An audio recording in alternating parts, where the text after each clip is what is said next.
story you are about to see is true. The names have been changed to protect the innocent.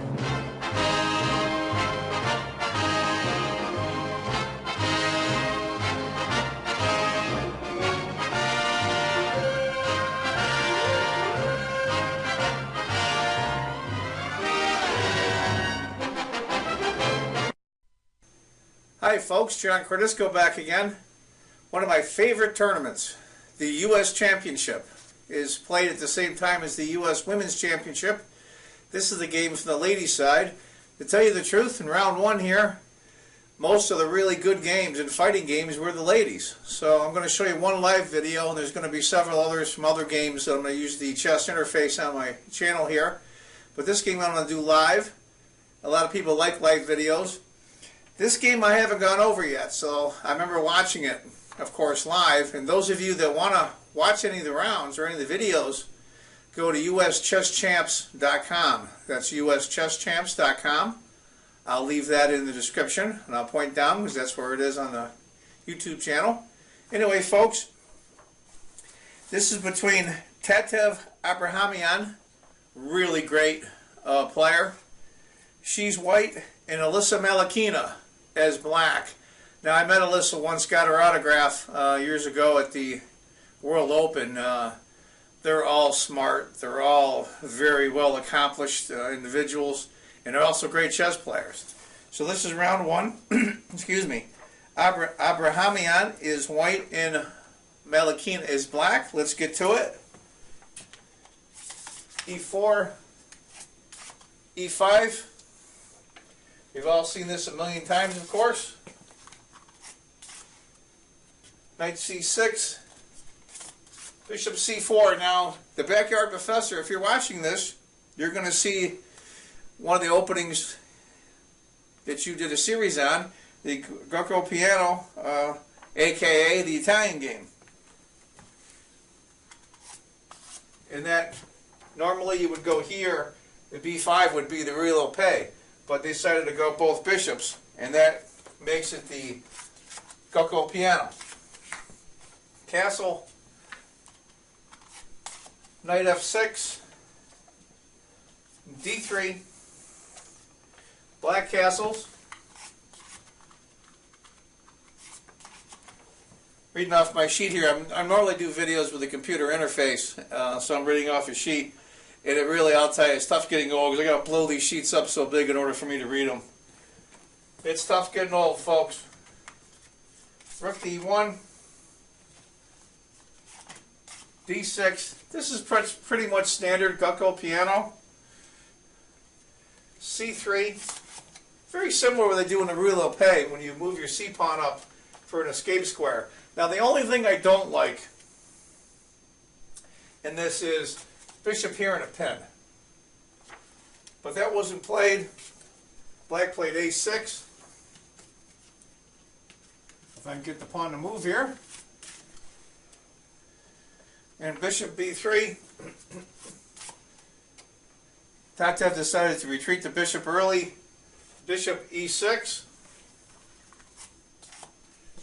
Challenging the bishop directly. And she, of course, tucked it back to C2. Now that's why she went to C3, plus to control this square, plus to give her bishop a place to come back. D5. If you can get a real little pace set up, or a Greco Piano or Italian game, and black can get in D5, you're doing well. E takes. Queen takes. And knight on B to D2. Now, I'll tell you the truth, I like black right here so far. It's got a nice center pawn. All their pieces are all developed. She's castled. White looks a little bit behind. We'll have to see how it works out. Queen to D6.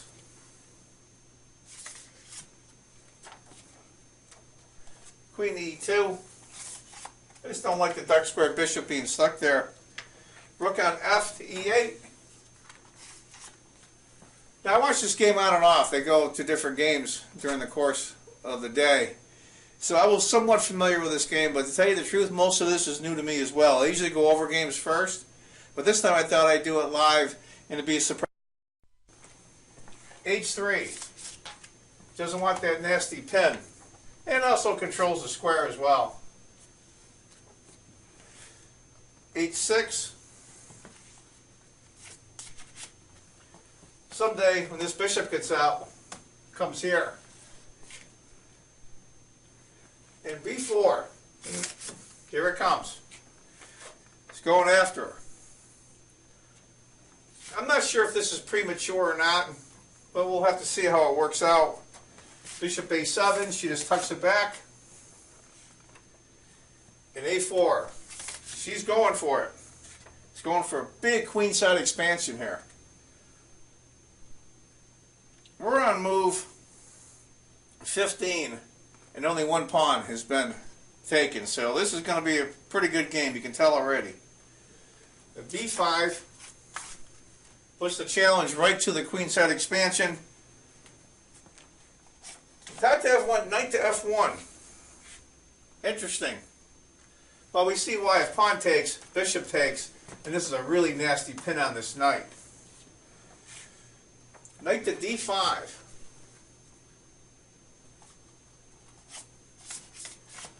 Putting the question to the C pawn.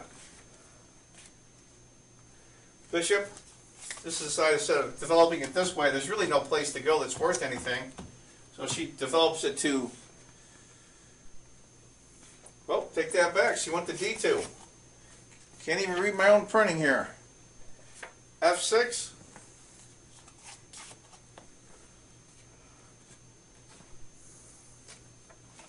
Knight to G3.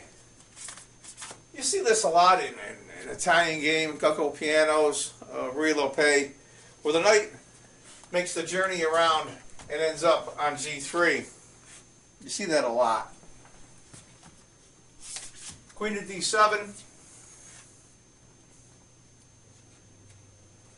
Knight to E4.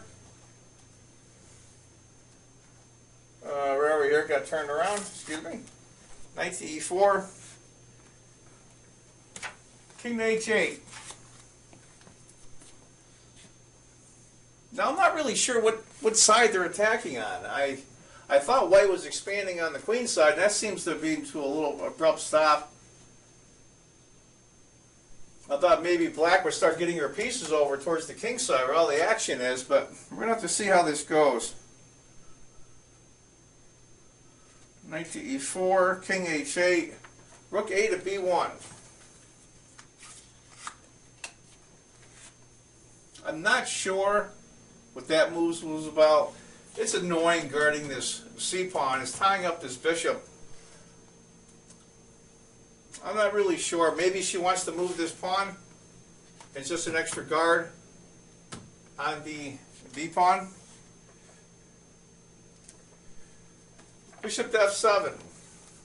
Tucks her bishop back. Knight to C5. Now that's incredibly annoying. She has to take it. She's hitting this pawn and at the same time hitting the queen, causing the queen to backtrack, which she really doesn't want to do. So she has to take. And pawn takes. And black goes bishop H5. There we go again. Remember we moved this H3 pawn to stop the pin. She found a way to get her bishop back to have that annoying pin again. G4. She just couldn't stand that bishop being there. Opening up her king side though. I don't know. We'll have to see how this works out. What to do, what to do. She decides to go knight to F4. Hitting the queen. Bishop takes F4. E takes F4.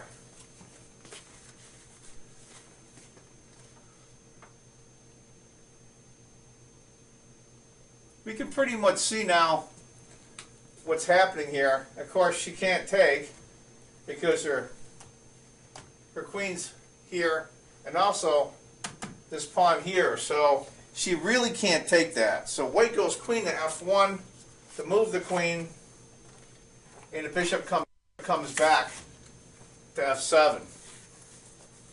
Now I'll tell you the truth, I like black's position right here. Only reason being that those pawns in front of white's king are pretty far advanced. And this queen is bearing down here. If she can get this knight back into the game. d4 by white, just to reinforce this pawn here. Bishop c4. Where are we here? Hitting the queen. And bishop d3. So what do you do here? You trade, get the queen back.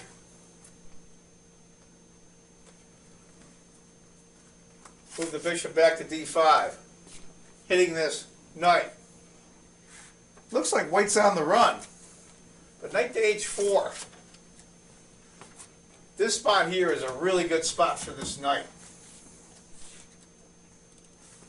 So let's just pause for a moment here.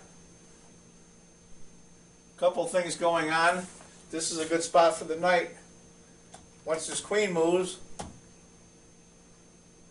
queen's not really doing much. This knight comes here, that's a good spot. It's hitting, can't chase it off because the pawn is taken. You'd probably move the bishop back, but then you go back where you started from again. And even if he took bishop takes, if the knight moves here, bishop takes, chases the queen. I don't know. White's position is starting to look better and better. After knight to h4, b4. Black lashes out.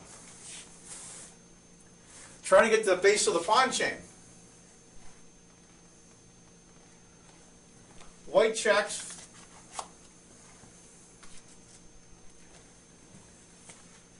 King to g8. Now we all see, of course, the king had gone to h7 with the bishop here. Knight discovered check. Wins the queen. Knight takes f4. That's where I think black's going to have a tough time. That was a very key pawn for black. That was holding up a lot of things in her position. Bishop f7.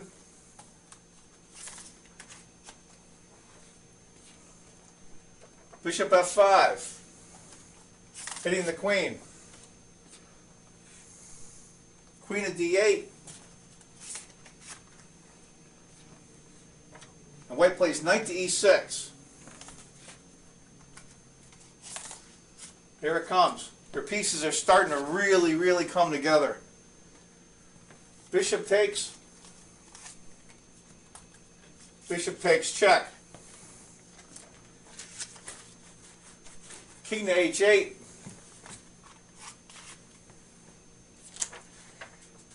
And white is just pushing through now. d5. Look at this. Black's position is starting to fall apart. She's back on her heels. I thought she was doing okay, and all of a sudden, I say that because I'm an Melekhina fan, even though I do like Abrahamyan.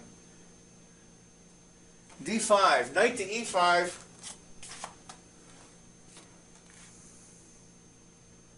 f4. That's the problem. Once she lost, black lost that f pawn, or the front f pawn, these pawns are going to start pushing through. Knight to d7. Now look at what's happened in the last few moves. Look how backed up black is. All the pieces are right here. Look at white's pieces. All these pawns are advanced. This bishop's in a really good spot. Her rooks. This pawn's still in pre. It's spent hanging. White takes. Not only does she win another pawn, but she connects all of her pawns on the queen side now. I mean, look at this. What a beautiful position for white. 4 connected pawns here, 3 here. She's two pawns up currently. A bishop against the knight, and her rooks are really well placed, and her queen's ready to go. Looks like Alyssa's going to have a tough time here. A5. Now I think, what do you do here? She's trying to the obvious move. Queen to B5. Now your queen's right in the thick of things. You're threatening this to win this piece. Knight to F8. Backed up even more. Granted, it is hitting the bishop here. B takes A5. Knight takes E6. D pawn takes. Pawns aren't nearly as well connected as they were before. They're all isolated now, but look at this. Look at this pawn on E6. You know, it's funny when you're playing and your opponent's pawn's on the 6th or 7th rank. Pawns are usually this big. When they're on the 6th or 7th rank, they're this big. It's funny how you see them. At least it is for me. Queen to D4 check. King to G2. Now it looks like right now Black's king is really exposed, but I really don't think so. You gotta remember the white queen is guarding these squares here. The bishops or the rooks are protecting each other. There's not really a perpetual there at all. And after she goes king to G2, rook E to B8, hitting the queen.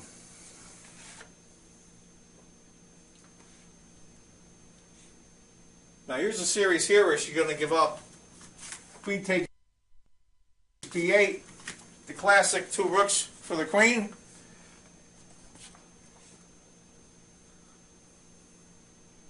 So what would you do here? You're Black. She decides to go queen to D5 check instead, first. The in-between move, the intermezzo move. King to F2. Queen to D2 check. I think she's looking for perpetual now that this queen isn't here. Rook to E2, but it's not going to happen because the queen is guarding the rook here. Queen takes check. King to G2. Rook takes B8. Rook takes B8 check.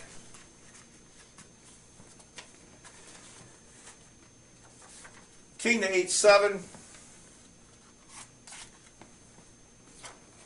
And E7. And there's nothing that Black can do to stop that pawn. The checks are gone. Black can't attack the rook. There's nowhere to go.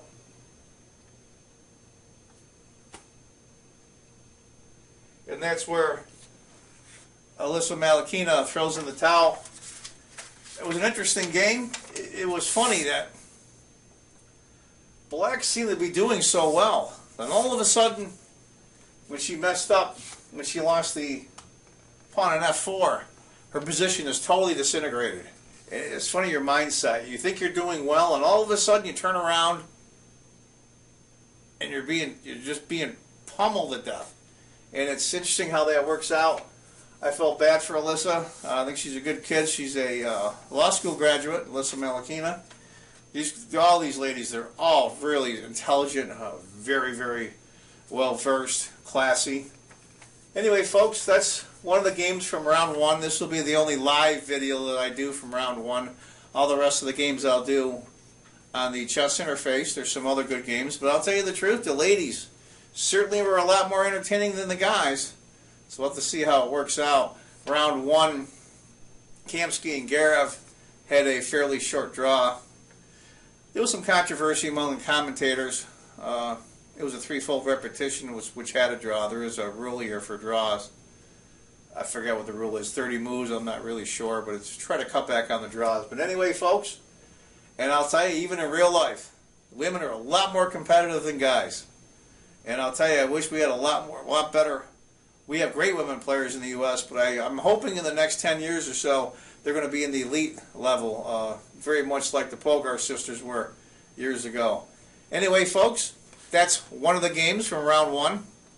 If you want to see any other of the action, please go to uschesschamps.com and check out. We've got a lot of pictures, video. Commentators are great. Jennifer Shahadi, Yasser Sarawan.